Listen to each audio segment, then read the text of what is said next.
So இந்த பாண்டிய தேசத்திலிருந்து சென்ற ஒரு இளவரசி அங்கே உள்ள ஒரு ஆணை திருமணம் செஞ்சு அங்கே ஒரு இனக்குழுவே உருவாகிருக்கும் தானே சார்?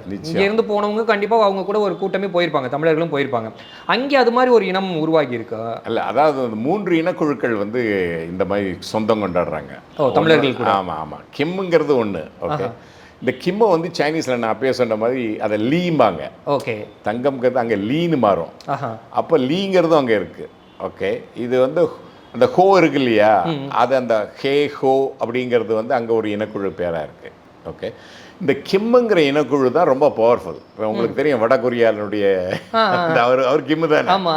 ஓகே, ஸோ இப்போ கிம் அப்படிங்கிறது வந்து ரொம்ப பவர்ஃபுல்லாக இருப்பாங்க. அவங்க எல்லாருக்கும் வந்து அவங்களுடைய மூதாதையர் வந்து தாய் வழி சொந்தம் வந்து இந்தியாவில்தான் தான் சொல்கிறாங்க.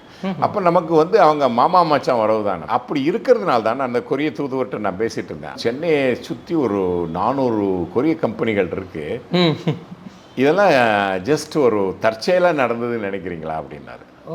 தற்செயல் இல்லை, அவனுக்கு ஏதோ ஒரு உணர்வு வந்து இந்தியாவுக்கு வரணுங்கிறது. உதாரணமாக வந்து நம்ம வந்து பிரிட்டிஷ் அமெரிக்கன் இவங்களே நம்பி இருக்கோம். இப்போ அவன்லாம் பண்ணாத ஒரு முதலீட்டை வந்து திடீர்னு கொரியன் கொண்டு வந்து, நீங்கள் பார்த்தீங்கன்னா நாங்கள் பார்த்துருக்கேன் உல்சான்கிற இடத்துல தான் ஹிண்டேனுடைய பெரிய ஃபேக்ட்ரி, ஹுண்டாய் சொல்கிறீங்க இல்லையா, அந்த ஹுண்டேன்னு சொல்லணும். அந்த ஹுண்டேனுடைய பெரிய ஃபேக்ட்ரி இருக்குது. அதுக்கு அடுத்த பெரிய ஃபேக்ட்ரி இந்தியாவில் இருக்குது. அதுவும் நம்ம ஸ்ரீபெரும்புதூரில், தமிழ்நாட்டில் தான் இருக்குது. அப்போ அவங்க கேட்குறீர்கள் இவ்வளோ பெரிய இன்வெஸ்ட்மெண்ட்டை வந்து உன்னை நம்பி ஒருத்தன் கொண்டு வந்து வர்றான்னா ஏதோ ஒரு பூர்வ பந்தம் இருக்குது. நிச்சயம் விட்ட குறை தொட்ட குறை இருக்குது. தொப்புள் கொடி உறவு கொரியா வரைக்கும் பரவி இருக்குது.